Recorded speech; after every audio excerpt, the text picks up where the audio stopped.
चलिए आपके बीच लेके आए फिर से कक्षा 10 का पाठ 1 है। पाठ का नाम है प्रकाश का परावर्तन। और इसमें आज हम एक बहुत ही जहरीला सा पॉइंट को हल करेंगे, साबित करेंगे। जो अवतल दर्पण में R बराबर 2F है या F बराबर R/2 इसमें सिद्ध करना है, साबित करके दिखाना है। तो प्लीज़ मेरी वीडियो को देखने से पहले लाइक करें, शेयर करें, सब्सक्राइब, बेल आइकन को जरूर दबाएं। Thank you so much. चलते हैं हम अपने टॉपिक्स की ओर। और मेरा टॉपिक्स है कि अवतल दर्पण में R बराबर 2F या F बराबर R/2 सिद्ध करना आज हम लोग करेंगे। और एग्जाम में जाने से पहले इस वीडियो को एक बार जरूर देखें और आपके लिए बहुत ही ज़बरदस्त रहेगा।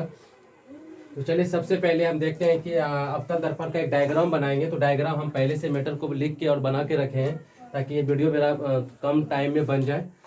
तो मेरा दर्पण ये अवतल दर्पण है। अवतल दर्पण के पीछे ये मैंने रचित कर दिया है, जिसको पेंट बोलते हैं।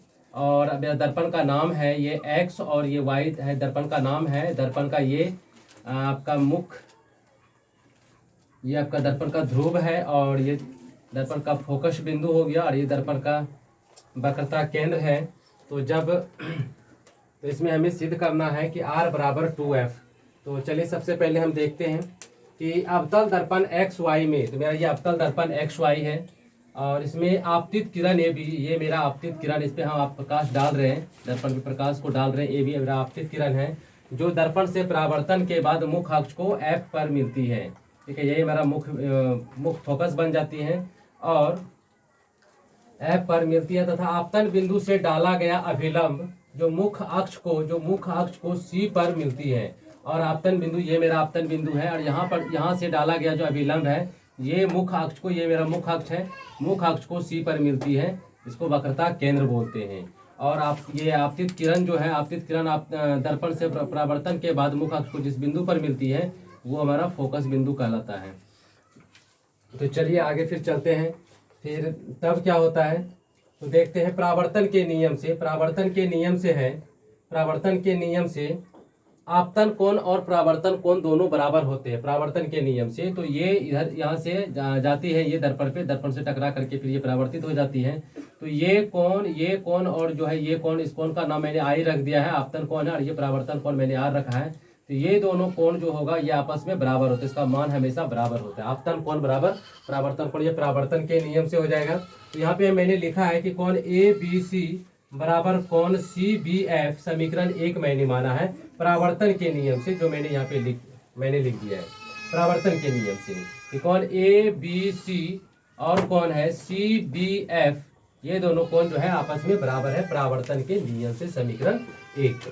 उसके बाद है कि कोण ABC बराबर कोण BCF एकांतर कोण के नियम से, इसको समीकरण 2 मैंने माना है।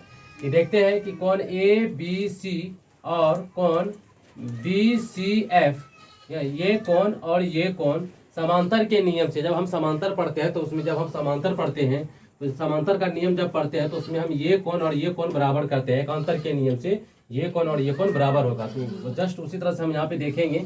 थोड़ा सा इसको जब ऐसे बढ़ाते हैं, इसको ऐसे करके बढ़ाते हैं, तो अब देखते हैं कि ये कोण और ये कोण एकांतर होता है, जो कि दोनों आपस में बराबर होते हैं समांतर के नियम से। समांतर में एकांतर कोण के नियम से, समांतर का नियम जब पढ़ते हैं तो उसमें एकांतर कोण का एक नियम होता है जिसमें कि ये कोण और ये वाला कोण बराबर होता है। ठीक है, तो फिर कोण ABC बराबर कोण BCF एकांतर के नियम से, समीकरण 2 मैंने इसे मान लिया। अब देखते हैं कि समीकरण 1 और 2 से जब तुलना करते हैं, समीकरण 1 और 2 में, तो हम दोनों को लिखते हैं कि सबसे पहले हम समीकरण 1 को लिखते हैं कि कोण ABC बराबर कोण CBF और बराबर, फिर समीकरण 2 को लिखते हैं कोण ABC बराबर कोण BCF। तो देखते हैं कि दोनों पक्ष में कोण ABC बराबर है, इसलिए मैंने इसे काट दिया। जो बचा यहाँ पे, फिर हम इसको यहाँ पे लिखते हैं कि कोण CBF बराबर कोण BCF, जो शेष रह गया वो यहाँ पे लिख दिए। ठीक है, तो यहाँ पे देखते हैं कि कोण CBF, तो कोण CBF ये वाला कोण और कोण BCF और ये कोण जो है आपस में बराबर है, आपस में बराबर है।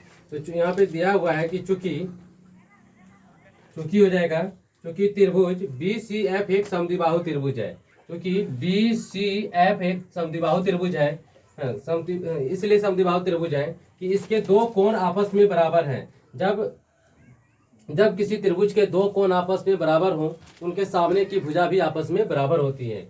तो यहाँ पे ये कोण और ये कोण बराबर है, तो इसके सामने की ये वाली भुजा और इसके सामने के ये वाला भुजा आपस में बराबर होंगे। या फिर जब किसी त्रिभुज के दो भुजा आपस में बराबर हो, तो उसके सामने के कोण भी बराबर होते हैं।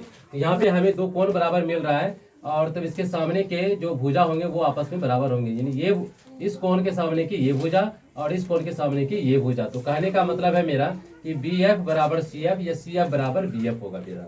यहाँ पे हम लिखते हैं, तो सबसे पहले हम लिखे हैं कि त्रिभुज बी सी एफ एक समद्विबाहु त्रिभुज है। तो जब समद्विबाहु त्रिभुज है, जब दो कोण बराबर है तो उसके सामने के दो भुजा भी बराबर होंगे।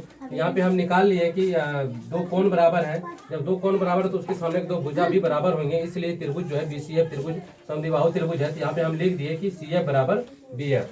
ये सी एफ बराबर इसके सामने की ये भुजा सी एफ हो गया और इसके सामने की भुजा बी एफ हो गया, जो आपस में बराबर है। इसको समीकरण मैंने 1 2 समीकरण हम 3 माने, इसको समीकरण 3, इसको समीकरण हम 3 माने हैं, इसको समीकरण 3 मान लिए हैं। फिर है कि यदि बी बिंदु P के काफी निकट हो, ये वाला बी बिंदु, ये बी बिंदु जो है ये P के काफी निकट हो, एकदम बहुत सारा निकट हो, पूरा अत्यंत निकट हो, तो जो है ये बी एफ जो है ये बी एफ जो है बिल्कुल ये पी एफ के बराबर हो जाएगा। ये बी एफ जो है बिल्कुल पी एफ के बराबर हो जाएगा। आप इसको एकदम ऐसे करके पूरा नीचा कर देते हैं, इस बिंदु को अगर यहाँ पे बी के इसके पास पी के पास ला देते हैं, पी के काफी निकट ला देते हैं, तो पी एफ बराबर बी एफ हो जाएगा। लगभग में हो जाएगा, कंप्लीट तो नहीं बोलेंगे लेकिन उसे लगभग में बोलेंगे। तो यही यहाँ पे लिखे कि यदि बी बिंदु पी के काफी निकट हो तो बी एफ बराबर पी एफ हो जाएगा लगभग में। इसको समीकरण 4 मैंने माना है, इसको मैंने समीकरण 4 माना है, ठीक है। फिर समीकरण 3 और 4 से, फिर हम यहाँ पे लिखेंगे समीकरण 3 और 4 से लिखेंगे, समीकरण 3 एवं 4 से। तो समीकरण 3 मेरा ये है, समीकरण 4 मेरा ये है। तो समीकरण 3 और 4 से देखते हैं क्या है कि समीकरण 3 मेरा है कि सी एफ बराबर बी एफ, और समीकरण 4 में है कि बी एफ बराबर पी एफ। तो बी एफ बराबर पी एफ हम सारा पक्ष को यहाँ पे लिख दिए। तो देखते हैं कि दोनों पक्ष में क्या मिल रहा है। तो दोनों पक्ष में बी एफ मिल रहा है, तो बी एफ को मैंने काट दिया, तो बच गया क्या, बच गया सी एफ बराबर पी एफ। यानी कि सी एफ और पी एफ, कहने का मतलब ये है कि सी एफ ये और ये पी एफ ये, यानी कि ये दोनों आपस में बराबर हैं। जबकि पी से एफ तक की दूरी को फोकस दूरी यानी कि एफ कहते हैं, छोटी एफ से दर्शाया जाता है। और जब दोनों बराबर है, तो जब ये एफ इसको दर्शाते हैं तो इसको भी हम एफ कह सकते हैं, क्योंकि यहाँ पे दोनों बराबर हो रहा है। इसको भी हम एफ कह सकते हैं, इसको भी हम एफ कह सकते हैं, क्योंकि यहाँ पे दोनों बराबर हो रहा है। यहाँ पे सी एफ बराबर पी एफ हो रहा है। तो ये जब दोनों बराबर हो रहा है तो हम ये टोटल दूरी को क्या लिख सकते हैं, यहाँ से लेकर के यहाँ तक की टोटल दूरी को हम क्या लिखेंगे, हम टोटल दूरी को लिखेंगे सीपी। क्या लिखेंगे हम, टोटल दूरी को सीपी लिखेंगे। टोटल दूरी को हम सीपी लिख दिए, फिर बराबर देते हैं। और सीपी को हम कैसे लिख सकते हैं, तो सीपी को हम लिख दिए हैं इतना जोड़ इतना, यानी कि सीपी मेरा यहाँ से लेकर के यहाँ तक हो गया। और इसको हम लिखेंगे सी एफ जोड़ पी एफ लिखेंगे। तो ये मैंने यहाँ पे लिख दिया सी एफ जोड़ पी एफ। तो सी एफ जोड़ पी एफ यानी कि सीपी हो गया। तो सीपी यानी कि यहाँ से ध्रुव से केंद्र तक की दूरी को वक्रता त्रिज्या बोलते हैं। इसको यहाँ से यहाँ तक की दूरी को जो है ये पूरे आर हो गया, बड़ी आर से डिनोट किया जाता है।